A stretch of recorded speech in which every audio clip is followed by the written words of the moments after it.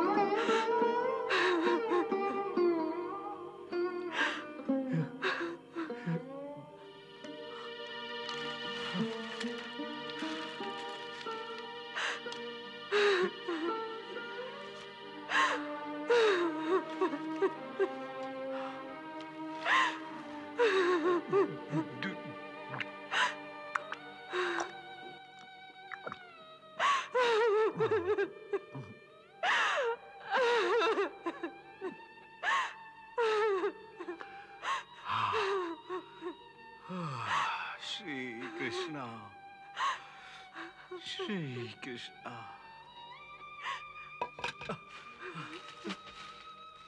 श्री कृष्ण। देखा, खाली पानी पी के ही संतोष कर लेलन। श्री कृष्णा।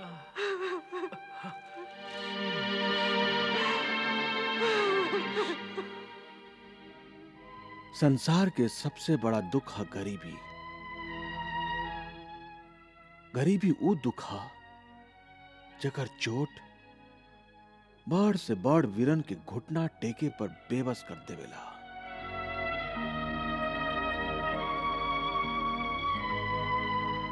गरीबी बड़ से बड़ ज्ञानी के और बड़ से बड़ धर्मात्मा के धीरज और धर्म चकनाचूर कर देवेला और उनका के धर्म के मार्ग से हटा के अधर्म के मार्ग पर चले पर बेबस कर देवेला। हमारी भक्त गरीबी के वह चरम सीमा तक पहुंच गईला जहां बड़ से बड़ वीर और धीर पुरुष अपन घुटना टेक देवेलन।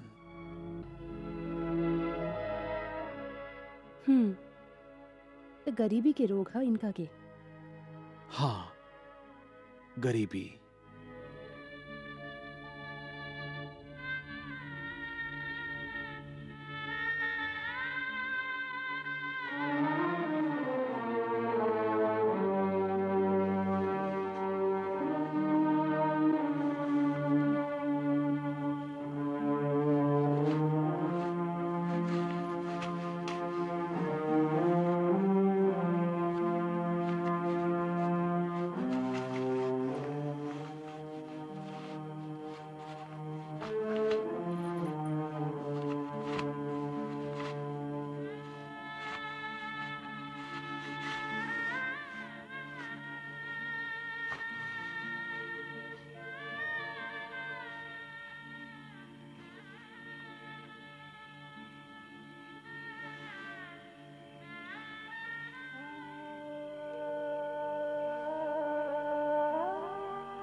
हे त्रिलोकीनाथ, एह में इतना चिंता का है? आपके अधीन तो तीनों लोग हैं। आपके भ्रुकुटी के संकेत मात्र से उनकर दरिद्रता दूर हो सकेला। हाँ, यदि आप चाहें तो। हम तो जरूर चाहब। यदि हमरा बस में होइत त अभई यही क्षण हम उनकर दरिद्रता के नाश कर देती। तो फिर करत काहे नहीं की? बाकी हमरा बस में होके ता करी ना। आपके बस में नहीं खे तो फिर केकर बस में है भगवान? उनकरे बस में हा। हम ही पहेली समझ ली ना। उनकर दरिद्रता दूर कईल आपके बस में भी है। आप चाहत भी हैं, फिर भी हम कईल तो जरूर चाहत हैं। बाकी हमरा चाहे से का होखेला, वो भी तो चाहे। तो काऊ नईखन चाहत कि उनकर दरिद्रता दूर होके? ना। एकर मतलब? देखा रुक्मिणी, सुदामा कोनो मामूली आदमी नहीं खन। वो एगो ब्रह्म ज्ञानी बाड़न। सांसारिक विषय से विरक्त, शांत चित्त, जितेंद्रिय, जेकरा योग में स्थित प्रज्ञ कहल जाला। वो एगो स्थित प्रज्ञ योगी बाड़न। वो जानेलन कि गरीबी उनकर आपन पिछला कर्म के फल हा।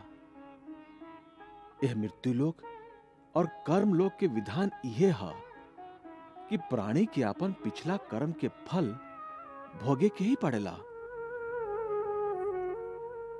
जब तक ओकर कर्म फल के हिसाब चुकता ना हो जाला, ओकरा मोक्ष के प्राप्ति ना हो सकेला। फिर वो कर्म फल चाहे दुख होखे चाहे सुख होखे। सुख भी? हाँ, सुख भी वैसने बंधन है जैसन दुख है। जैसे दुख के हिसाब चुकता करे के पड़ेला, वैसे ही सुख के हिसाब भी चुकता कैले बिना प्राणी हमरा चरण में विलीन ना हो सकेला। बाकी एक ही शर्त है कि जे हमरा तक पहुंचे के चाहेला, ओकरा के पिछला कर्म फल के दुख या सुख सब कुछ खाली निरासक्त भाव से भोगे के पड़ेला। निरासक्त भाव से? हाँ, काहे कि यदि ओकरा में आसक्ति आ गई तो फिर नया कर्म फल शुरू हो जाई।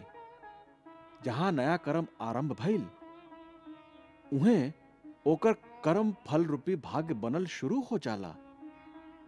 और फिर कर्म से भाग्य और भाग्य से नया कर्म के नया चक्र शुरू हो जाला। और सुदामा यह बात के अच्छा तरह से जाने लन, कहे कि वो ब्रह्म ज्ञानी बाणन। ऐसे वो आपन दरिद्रता के निरासक्त होके भोग रहल। और फिर कर्म से भाग्य और भाग्य से नया कर्म के नया चक्र शुरू हो जाला। और सुदामा यह बात के अच्छा तरह से जाने लन, कहे कि वो ब्रह्म ज्ञानी बाणन। ऐसे वो आपन दरिद्रता के निरासक्त होके भोग रहल बाड़न। वो हमार परम भक्त बाड़न। फिर भी वो पागल एक बार भी सपना में हमरा से प्रार्थना नहीं खे कैले कि प्रभु हमार दुख मिटा द। हमार विवशता यह है कि उनकर दुख देख रहा है, बाकी दुख मिटा ना सकेले। और ओहर ओकर संतोष देखा।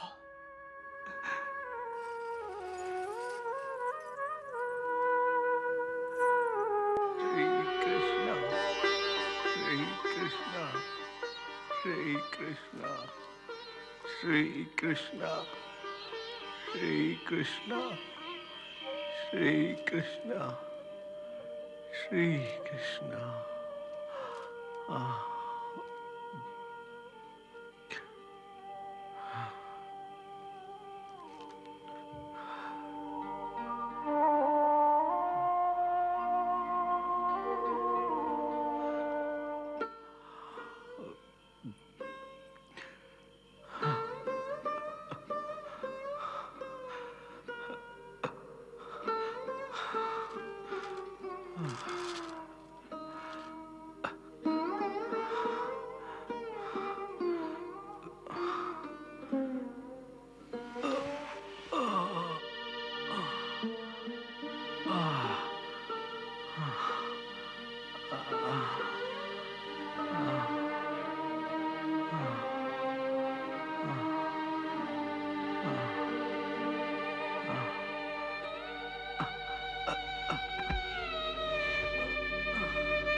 2 दिन से भिक्षा बहुत कम मिलल हा। लइकन के आधा पेट खाना खिया के पति पत्नी दोनों 2 दिन से कुछ भी ना खैले बाड़न।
पत्नी भी भूखल सुतल है। ऐसे आधा चावल के दाना उनका खातिर रख देलन। स्वयं आधा चावल के दाना खई है। वाह, एकरा कहल जला संतोष।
अरे ई का बाकी आधा दाना था हमके अर्पण करत हवे।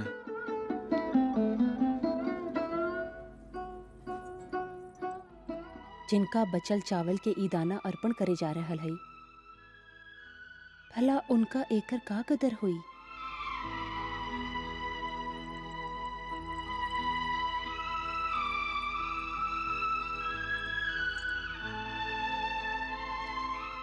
उनका तो बड़का बड़का मंदिर में बड़का बड़का सेठ और धनी लोग सोना के बर्तन में बढ़िया से बढ़िया 56 भोग खियावेलन। हुआ एगो निर्धन दरिद्र ब्राह्मण के भेंट कईल चावल के आधा दाना कहवा दिखाई देई उनका।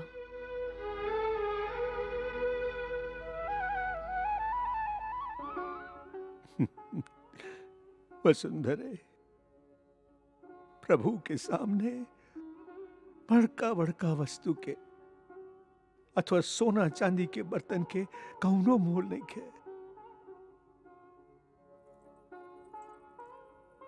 वहां खाली श्रद्धा के मोल है, भक्ति के मोल है,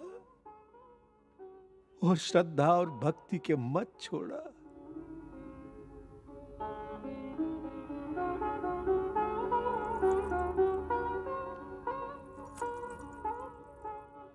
देखा,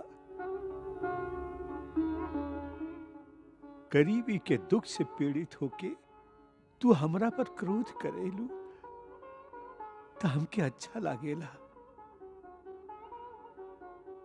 ए संसार में केहू तो तोहके आपन दिखाई देला जे पर तोहरा क्रोध के अधिकार है। हमहू ना सुनब तब फिर एह क्रोध के द्वारा आपन दुख के अभिव्यक्ति तू केकरा पर करबू? हाँ,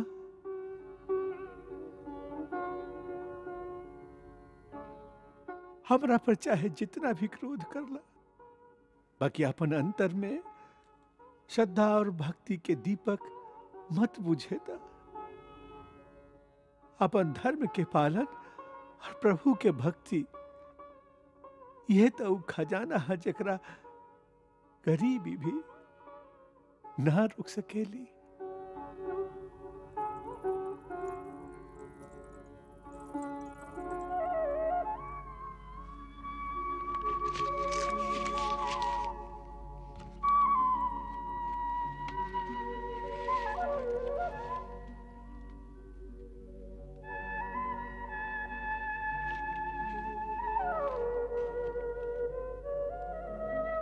अच्छा भक्तराज,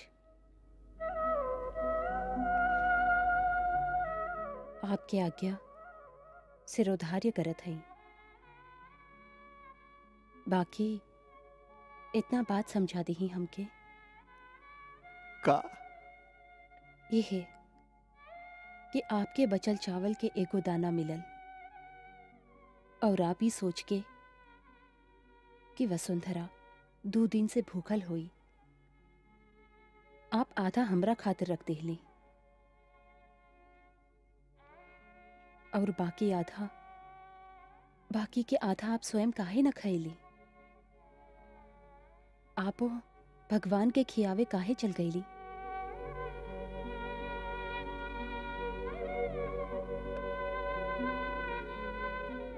ऊ तो भुखाइल न रहन। वसुंधरा, गृहस्थ आश्रम की धर्म है कि अपना खाए से पहले एक हिस्सा अपन पशु का खियावल जाला जो ओकर सेवा करेला। जैसे हमार गाय है, एक हिस्सा ऐसे ही अतिथि खातिर रखल जाला जे अचानक हमरा द्वार पर आ जालन, फिर भोजन कइल जाला। ऐसे हम सोचली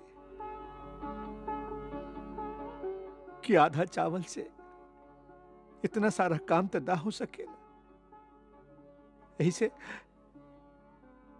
एकरा उनका अर्पण करत है जिस विश्व आत्मा बड़ा। शायद ऐसे वो संतुष्ट हो जाए तो संसार के सभी प्राणी के भूख मिट जाए। यही से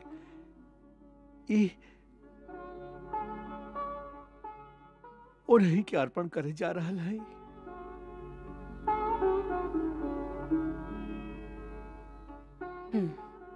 यदि ऐसने हो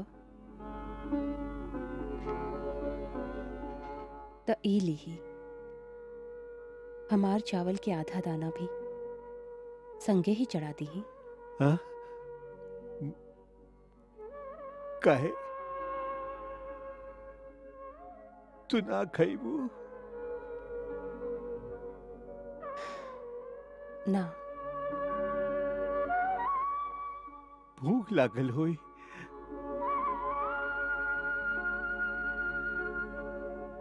जेकर पति के भूख न लागेला ओकर पत्नी के कैसे भूख लग सकेला? ई चावल भी आपन ओ भगवान के खिया दीही, आपन ओ मित्र के उनके पेट भरे दीही।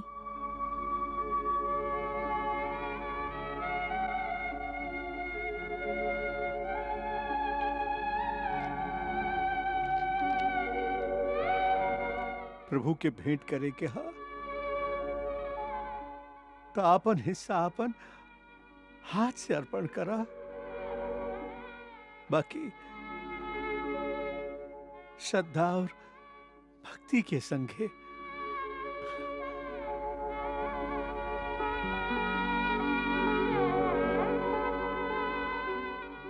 अब आवा।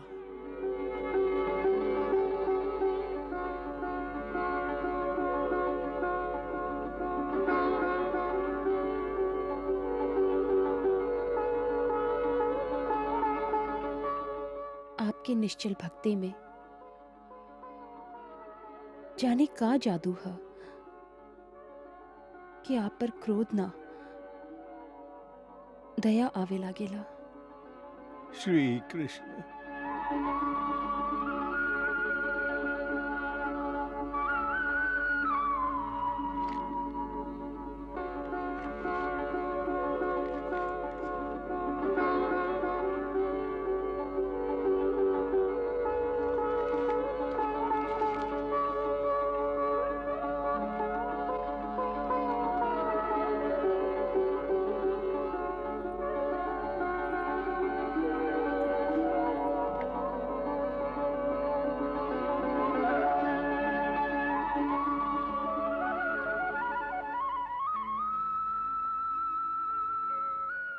हे सर्वात्मा, हे विश्वात्मा,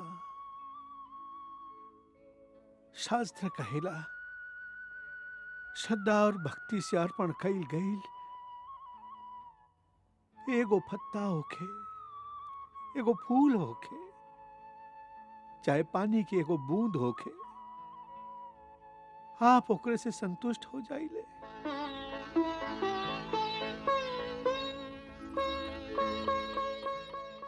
ऐसे हे हमार देवता, श्रद्धा और भक्ति के संगे ये तुच्छ भेंट आपके ओ विश्वात्मा रूप का अर्पण करत है।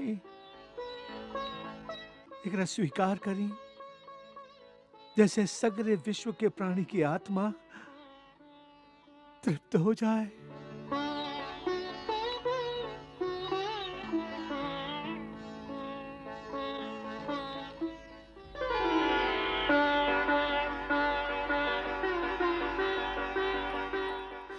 ली आपके हिस्सा के भी आ गई।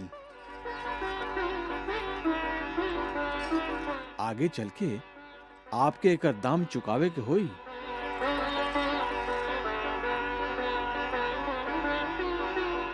अहम विश्वात्मने स्वाहा। एहमे विश्व के सगरे आत्मा संतुष्ट होके।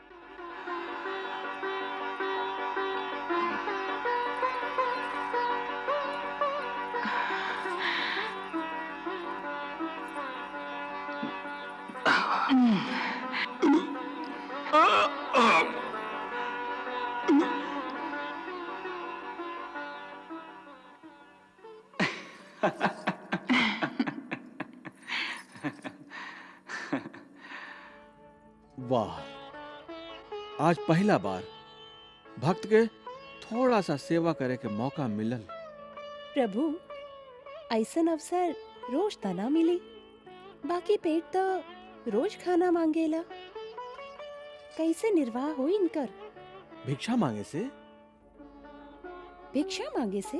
हाँ प्रभु, आपके भक्त खाली भिक्षा पर जीवित रही?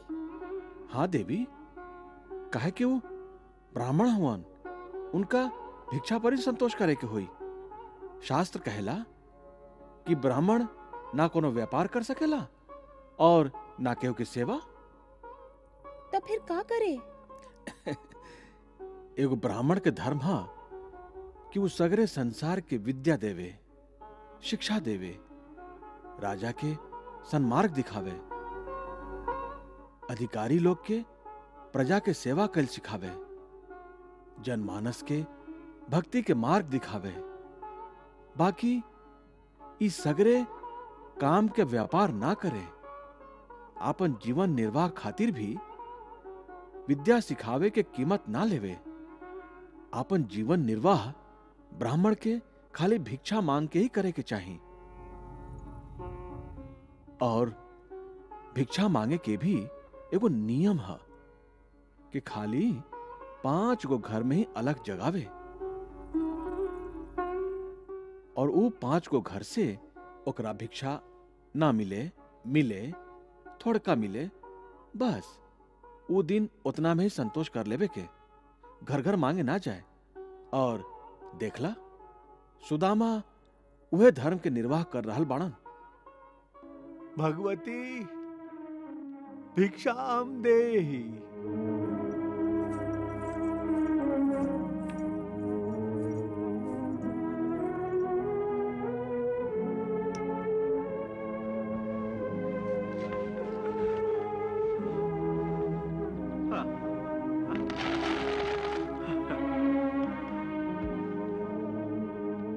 श्री कृष्ण श्री कृष्ण श्री कृष्ण श्री कृष्ण श्री कृष्ण श्री कृष्ण।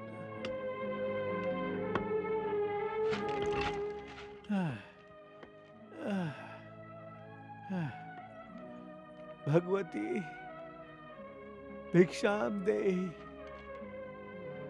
भिक्षाम देहि।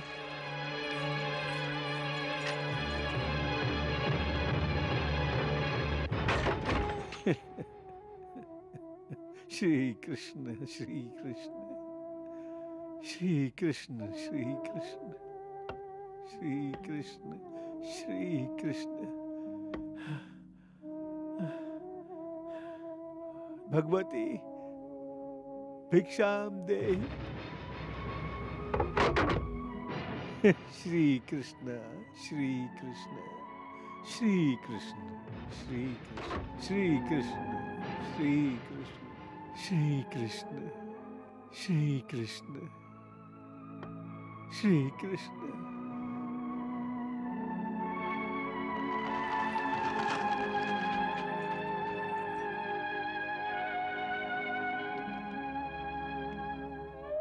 प्रभु आज खातिर इतना दे देले, आपकी कृपा, आपके धन्यवाद।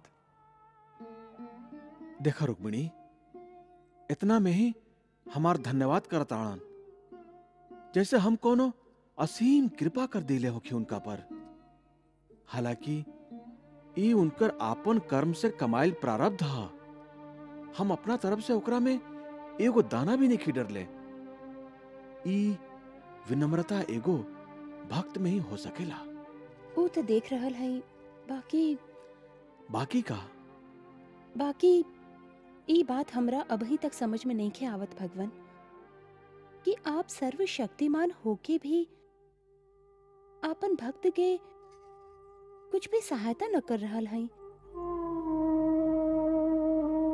कृष्णा